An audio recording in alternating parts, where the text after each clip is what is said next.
ভারতের মুম্বাইয়ে নিজ বাড়িতে ছুরিকাঘাতে আহত বলিউড অভিনেতা সাইফ আলী খান।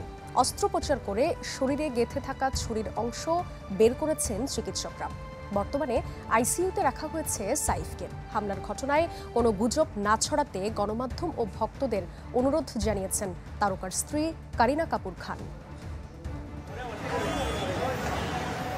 বান্দ্রার বিলাসবহুল এই ভবনেই থাকেন বলিউড অভিনেতা সাইফ আলী খান। বুধবার মাঝরাতে হামলার শিকার হন এই তারকা। এ সময় বাড়িতে ছিলেন না স্ত্রী কারিনা কাপুর খান। খবর পেয়ে ছুটে আসেন বড় ছেলে ইব্রাহিম। তড়িঘড়ি করে নিয়ে যান মুম্বাইয়ের লীলাবতী হাসপাতালে। শরীরের 6 স্থানে ছুরিকাঘাতের চিহ্ন পান চিকিৎসক। মেরুদণ্ডের পাশে গেঁথে থাকা ছুরির অংশ সফল অস্ত্রোপচারের মাধ্যমে বের করতে সক্ষম হন তারা।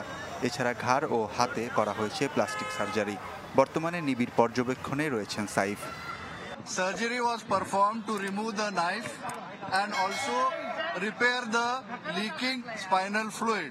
He is completely stable now. He is recovering well and out of danger. হামলার ঘটনায় তদন্ত শুরু করেছে পুলিশের 15 সদস্যের দল।